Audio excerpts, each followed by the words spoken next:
Good morning student, स्वागत है आपका हमारे आज की वीडियो में। आज हम लोग शुरू करने जा रहे हैं पाठ 1 परिमेय संख्याएं क्लास 7 का। इससे पहले हम लोग कुछ जानते हैं, उसको दोहरा लेते हैं। जैसे प्राकृतिक संख्याएं किन्हें कहते हैं और पूर्ण संख्याएं पूर्णांक, तो इनको दोहरा लेते हैं। जैसे प्राकृतिक संख्याएं आपने पढ़ा होगा क्लास 6 में, जो संख्याएँ 1 से शुरू होकर अनंत तक जाती हैं उन्हें प्राकृतिक संख्याएँ कहते हैं। प्राकृतिक संख्याओं के उदाहरण हैं 1, 10, ऐसे ही करते करते जितनी भी संख्याएं हैं जो 1 से लेकर अनंत तक के बीच में आती हैं। वैसे ही पूर्ण संख्याएं वह संख्या होती हैं जो 0 से शुरू होकर अनंत तक जाती हैं, और पूर्णांक संख्याएं वह होती हैं जो 0 के बाईं तरफ भी रहें और दाहिने तरफ भी रहें। जैसे कि 0 के बाईं तरफ सारी संख्याएं ऋणात्मक में अनंत तक जाती हैं, वैसे ही 0 के दाहिनी तरफ सारी संख्याएं धनात्मक में अनंत तक जाती हैं। जैसे 1, 2, 3, 4।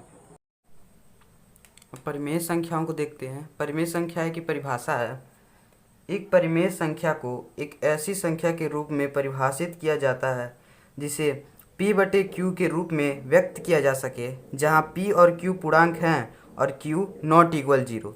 इसका उदाहरण है जैसे 2/3। 2 क्या है? p है और 3 है q। अब यहाँ परिभाषा में आपको दिया गया है p और q पूर्णांक हैं, तो 2 भी पूर्णांक है और 3 भी पूर्णांक है, और q ≠ 0, 3 0 के बराबर नहीं है। ऐसे ही 2 है, 1 है, और 0 भी एक परिमेय संख्या है, क्योंकि 0 के नीचे भी 1 लिखा जा सकता है, 1 के नीचे भी 1 और 2 के नीचे भी 1। और यहाँ सभी q जो हैं वो पूर्णांक हैं, और ऊपर के भी जितनी संख्या हैं वो सब पूर्णांक हैं। माइनस में भी हो सकता है, जैसे -3/-4। ऐसी बहुत सारी संख्याएं हो सकती हैं। तो परिमेय संख्या से हम जान सकते हैं कि सभी प्राकृतिक संख्याएं, पूर्ण संख्याएं और पूर्णांक परिमेय संख्या है। लेकिन सभी परिमेय संख्याएं जैसे 3/4, 2/3, ये सब न ही प्राकृतिक संख्या हैं, न पूर्ण संख्या हैं और न पूर्णांक हैं। परिमेय संख्याओं से जुड़े कुछ महत्वपूर्ण पॉइंट्स भी हैं, उन्हें भी हम देखते चलते हैं। जैसे कि 0 एक परिमेय संख्या है। जी हाँ, 0 भी एक परिमेय संख्या है, क्योंकि 0 एक पूर्णांक है और सभी पूर्णांक परिमेय संख्या हैं। और 0 के नीचे हम 1 लिख सकते हैं, क्योंकि हमें पता है कि q कभी भी 0 के इक्वल नहीं होना चाहिए। तो यहाँ भी q 0 के इक्वल नहीं है। p हो सकता है लेकिन q नहीं होना चाहिए। लेकिन हम 1/0 नहीं लिख सकते हैं। 1/0 नहीं लिख सकते हैं क्योंकि जो q है वो 0 के इक्वल हो जाएगा। 0/1 और 0/2, 0/3 हम कोई सा भी पूर्णांक नीचे लिख सकते हैं, लेकिन नीचे 0 कभी नहीं लिख सकते हैं, ऊपर लिख सकते हैं। और 0 एक परिमेय संख्या है। दूसरा पॉइंट देखते हैं, सभी पूर्णांक भी परिमेय संख्याएं हैं।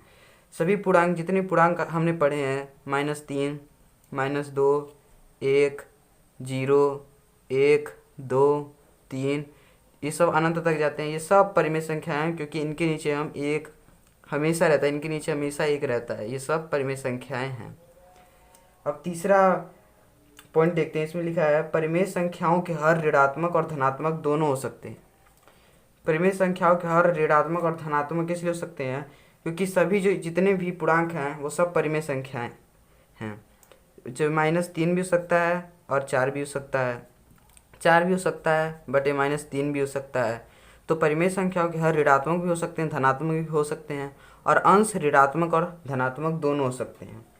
अब हम देखते हैं चौथा पॉइंट है परिमेय संख्याओं के 2 महत्वपूर्ण प्रगुण। तो पहला प्रगुण है समतुल्यता का प्रगुण, आगे हम देखेंगे, और सरलता का प्रगुण भी हम आगे देखेंगे। का प्रगुण नंबर 1 देखते हैं, समतुल्यता का प्रगुण। समतुल्यता का प्रगुण क्या कहता है कि जैसे अगर कोई हमको परिमेय संख्या दी हुई है, जैसे कि 1/2, और कहा हुआ कि इस परिमेय संख्या का 5 समतुल्य परिमेय संख्या निकालिए, तो हम करेंगे क्या, इस संख्या में किसी एक समान अंक का गुणा कर देंगे जो ऊपर नीचे समान हो। जैसे कि 2 का गुणा कर देंगे ऊपर और नीचे दोनों में, तो आएगा 2 × 2, 2 दूना 4। ऐसे ही अगर 3 से भी कर देते हैं तो आ जाएगा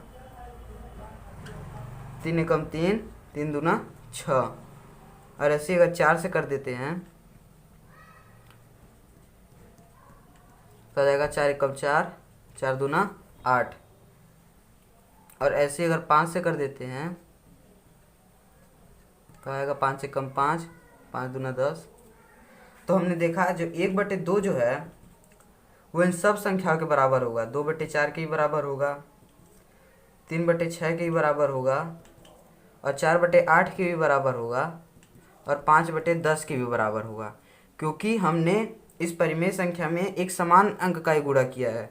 यहाँ पर हमने सिर्फ 4 से गुणा किया है, यहाँ पर सिर्फ 5 से ही गुणा किया है। तो देख रहे हैं इसका मान कहीं नहीं बदल रहा है। अगर इसको हम सरल करेंगे, 2/4 को अगर सरल करेंगे तो आएगा 2 एकम 2, 2 दूना 4, 1/2 आ गया। और इसको भी अगर सरल करेंगे तो 1/2 आएगा, और इसको भी सरल करेंगे तो 1/2 आएगा, और इसको भी सरल करेंगे तो 5 एकम 5, 5 दूना 10, 1/2 ही आएगा। तो समतुल्यता का प्रगुण ही यही है कि अगर कोई परिमेय संख्या है, जैसे 1/2 था, तो उसका हमने उसका समतुल्य परिमेय संख्या निकाला। जैसे कि 2/4 निकाला, वो इसी के बराबर है, और 3/6 निकाला, वो भी इसी के ही बराबर है। ऐसे ही 4/8 निकाला, और 5/10। ध्यान रखना ये है कि अगर हमको किसी परिमेय संख्या का समतुल्य निकालना हो तो उसको समान अंक से गुणा करेंगे। अगर नीचे यहाँ पर 3 से गुणा किए होते हैं तो यहाँ आता 6, 3 दूना 6 आता, जो कि समतुल्य भिन्न परिमेय नहीं होता। ये दूसरा मान हो जाता है। इसको अगर हम सरल करते तो आ जाता 2 एकम 2, और 2 तिहाई 6, 1/3 आता, 1/2 नहीं आता। तो हमको ध्यान रखना है कि हमको समान अंक से ही गुणा करना है, ऊपर नीचे। जैसे यहाँ 3 को ऊपर गुणा किए तो 3 को नीचे से भी गुणा करना है। एक बात ध्यान रखिएगा कि कभी भी किसी परिमेय संख्या को समतुल्य भिन्न बनाने के लिए उसमें 0 का गुणा नहीं करना है। जैसे 1/2 का ही हम एग्जाम्पल लेते हैं। अगर इसमें हम 0 का गुणा कर दिए होते ऊपर और नीचे में तो आ जाता 0/0। तो ये एक परिमेय संख्या है ही नहीं, क्योंकि q जो है वो 0 के इक्वल हो जा रहा है, और q 0 के इक्वल नहीं होना चाहिए। और इसमें अगर हम इसको भाग भी देंगे तो कभी भी 1/2 नहीं आएगा। तो परिमेय संख्याओं में ये समझते हैं कि सरलतम का प्रगुण क्या है। तो सरलतम का प्रगुण ये कहता है कि अगर कोई परिमेय संख्या है, जैसे कि 18/45, इसको अगर हम इसके महत्तम समापवर्तक HCF से भाग दें, इसका HCF होगा 9 से भाग दें तो आएगा 2/5। तो ये जो 2/5 है ये संख्या 18/45 का मानक रूप या सरलतम रूप है।